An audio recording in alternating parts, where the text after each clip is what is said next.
கீழே வா, நான் உன்னை மீட் பண்ணணும் அப்படின்னு சொல்றான். ஹீரோயின் வந்து பார்த்தா கொட்டுற மழையில ஹீரோயினுக்காக ஹீரோ வெயிட் பண்ணிட்டு இருக்கான். நாளைக்கு தான் எல்லா வேலையும் முடிஞ்சிடல, நான் வெயிட் பண்றேன், உன்னை கூட்டிட்டு போறேன் அப்படின்னு சொல்லும் போது, இல்ல நான் மேனேஜர் கூட வந்திருக்கேன், நான் மேனேஜர் கூடயே திரும்பி போனா தானே கரெக்டாக இருக்கும், அவங்க என்னை நம்பி தனியாக வந்திருக்காங்க, நான் எப்படி நீங்கள் வந்த உடனே அவங்கள விட்டுட்டு வர முடியும் அப்படின்னு சொல்கிறா. சரி ஓகே அதுவும் கரெக்ட் தான் அப்படின்னு சொல்கிறான். ஹீரோயின்காக அவளுக்கு ரொம்ப பிடிச்ச கேக்கை வாங்கிட்டு வந்து கொடுக்குறான். அவளுமே வந்துட்டு செம்ம ஜாலியாக சாப்பிட்டுட்டு இருக்கா. இப்போதான் ஃப்ளாஷ்பேக்கில் காட்டுறாங்க, ஹீரோயின் குட்டி பொண்ணாக இருக்கும் போது அவளோட அக்காவுக்கு பயங்கரமாக பர்த்டே எல்லாம் செலிப்ரேட் பண்ணுவாங்க, கேக் கட் பண்ணுவாங்க. ஆனால் ஹீரோயினுக்கு எதுவுமே பண்ண மாட்டாங்க. சின்ன வயசுல இருந்து தனியா உட்காந்து அவ ஏங்கிட்டு இருப்பா. இது எல்லாத்தையும் பார்த்து ஹீரோயினுக்கு அவளுக்கு உண்மையான பர்த்டே டேட் கூட தெரியாது.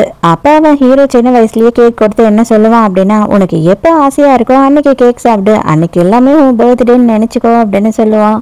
ஐயோ சாரி, நான் வந்து உங்ககிட்ட கேட்கவே இல்லைல்ல, நீங்க கொஞ்சோண்டு டேஸ்ட் பண்ணுங்களேன் அப்படின்னு சொல்லிட்டு ஹீரோயின் கொடுக்குறா. ஹீரோவும் டேஸ்ட் பண்றேன் அப்படின்னு சொல்லிட்டு ஹீரோயினை கிஸ் பண்ணிடுறான்.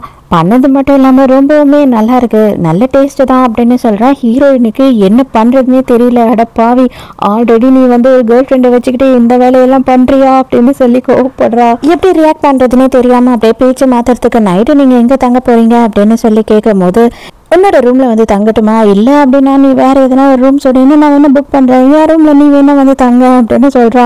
ஐயோ உன்கிட்ட மனுஷன் பேசுவானா அப்படின்னு சொல்லிட்டு ஹீரோயின் வேக வேகமா இறங்கி ஓடிடுறா.